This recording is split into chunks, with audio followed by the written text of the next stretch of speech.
নমস্কার বন্ধুরা, Swapna kitchen family ব্লগে তোমাদের সবাইকে স্বাগত জানাই। বন্ধুরা, তোমরা কেমন আছো? আশা করি তোমরা ভালো আছো। আমিও খুব ভালো আছি। সকাল সকাল বাগানে চলে এসেছি ফুল তুলতে। গাছে বেশ অনেকগুলোই ফুল হয়েছে, গরমকাল বলে ফুলের সংখ্যাটা বেশি। তো মিঠাই আমার সঙ্গে আজকে আসেনি, ওর বাপির কাছে আছে।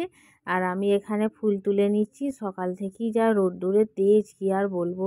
জানি না সারাদিন কিভাবে কি গরম পড়বে। সকাল থেকেই যদি এত গরম হয়, আর সারাদিনে গরমের টেম্পারেচার তো আরও বাড়বে। মিঠাইয়ের স্কুল থেকে খিচুড়ি চলে এসেছে, পাকা গিন্নির মতন বসে পড়েছে। হাতে একটা চামচ নিয়েছে, ছোট্ট চামচটা নিয়ে ডিমটা তুলছে। আজকে অর্ধেক ডিম দিয়েছে। খিচুড়ি যেদিনে হয় সেদিনে অর্ধেক ডিম দেয়। তো মিঠাই বলছে আমি নিজেই খেয়ে নেব, তোমাকে খাইয়ে দিতে হবে না। আমি বললাম যাক, তো ও নিজে খেলে আমার আর একটা কাজ হয়ে যাবে।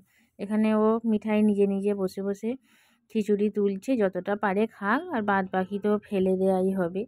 তো খিচুড়িটা এখানে খাক, আর আমি ওদিকে কি রান্না হবে সেই সব জোগাড়জাত করে নিই। এখানে দেখো, তোমার দাদা ভাই নিয়ে চলে এসেছে মাংস। তো মাংসটাকে একটু ঢেলে নিচ্ছি। ঢেলে ভালো করে ধুয়ে পরিষ্কার করে নেব। পালক থাকে তো, তাই জন্য একটু বেছে নিতে হয়।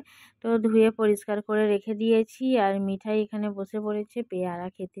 একটা বাটির মধ্যে পেয়ারা দিয়েছি, আর এখানে আমার ভাত হচ্ছে।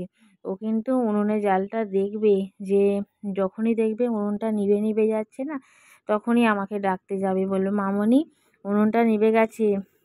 আর তা না হলে নিজেই কাঠ দিয়ে দেবে। দেখতেই পাচ্ছ মাটির হাঁড়িতে ভাত হচ্ছে। মাটির হাঁড়িতে ভাত কিন্তু খেতে অন্য রকম লাগে। তো যাই হোক, মাজার হাত থেকে বেঁচেছি। আবারও বসে পড়েছে এখানে। আমি চলে যাচ্ছি যখন, তখনই ও পিঁড়েটায় বসে পড়ছে। বসে বসে এখানে খাওয়া দাওয়া করছে, মানে পেয়ারা খাচ্ছে আর দেখছে উনুনটা জ্বলছে ঠিকঠাকভাবে। এখানে দেখছি। যাই হোক, রোদ্দুরের মধ্যে বাইরে যাওয়ার থেকে না, অনেকটা দূরেই পিঁড়েটা রেখেছি। আমি যদি উনুনের কাছে রাখি, ও সেই কাছেই গিয়ে বসবে। এত গরম তো, ওই জন্যে পিঁড়েটাকে একটু সরিয়ে রেখেছি, যাতে একটু দূরেও বসে বসে দেখতে পায়। বললাম মিঠাই ঘরে এসো, তো কে কার কথা শোনে। ওরও ওখানটাই খুব ভালো লাগছে। তো ওদিকে ভাত হচ্ছে, আর এদিকে প্রেসার কুকার কড়া দুটোই বসিয়ে দিয়েছি। তো কী রান্না হচ্ছে দেখো, গরমের জ্বালায় না খুব তাড়াতাড়ি করে আমি রান্নাটা শেষ করে ফেলেছি।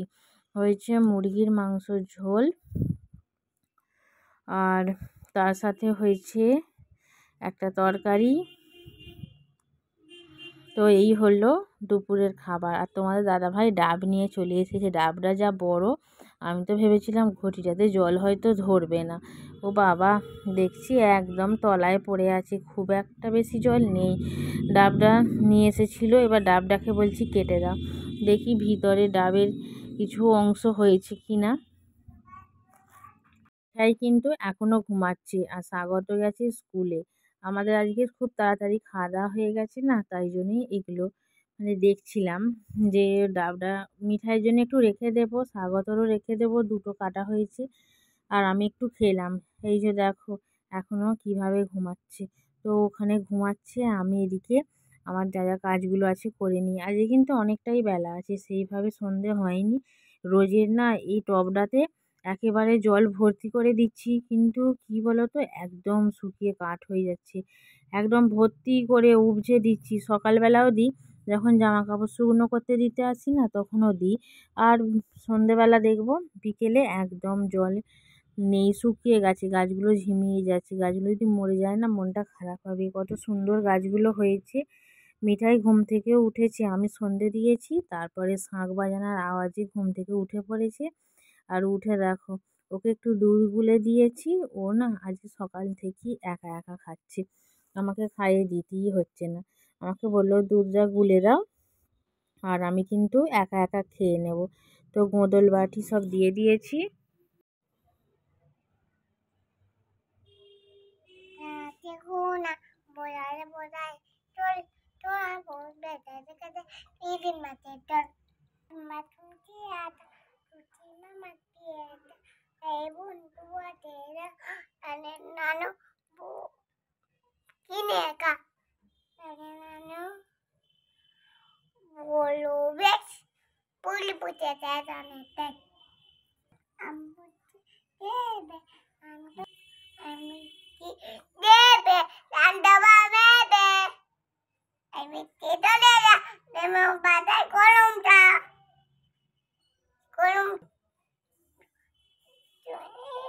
বলে কলকাতা বুড়ি চুল কাকাটা বুড়ি চালেন করা টোনটা কাটা বুড়ি বই দেখে কাকু দাদা বুড়ি তোরা তোরা দাঁড়া বেকার করা গোলা গাড়ো বে মাই বলা আমার বুঝি পিছন বেলা তু মাথায় নামাটা বুঝে পারবে গেলি আর যেতে ফুটে মুটারেকে হাতি হাতে কোনা নাতে তোরা মই বিয়ে আমি তোরে বলবো তো আমি জানু তেতে বলবো তেতে তোরে বলবো জানু তেতে বলবো তেতে পুরো তোরাইকে হাতি হাতে কোনা নাতে তো তোরা মই বিয়ে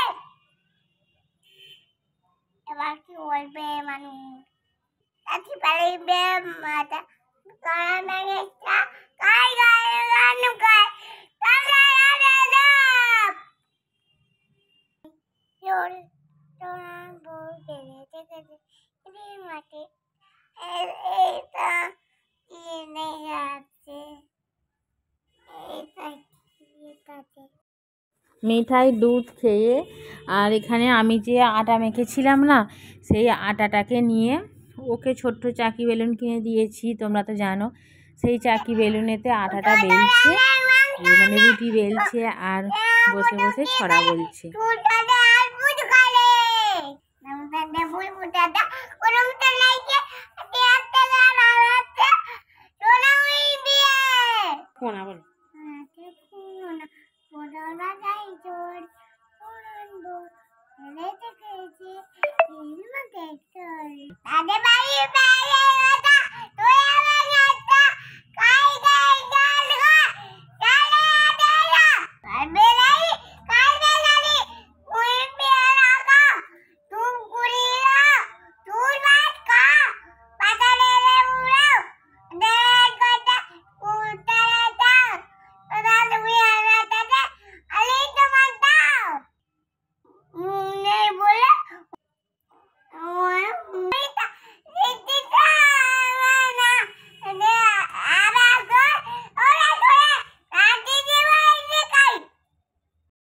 তো বন্ধুরা মিঠাইয়ের ছড়া তোমাদের কীরকম লাগলো অবশ্যই কমেন্ট করে জানিও। রুটি হয়ে গেছে আর এখানে ওবেলার মাংস রয়েছে।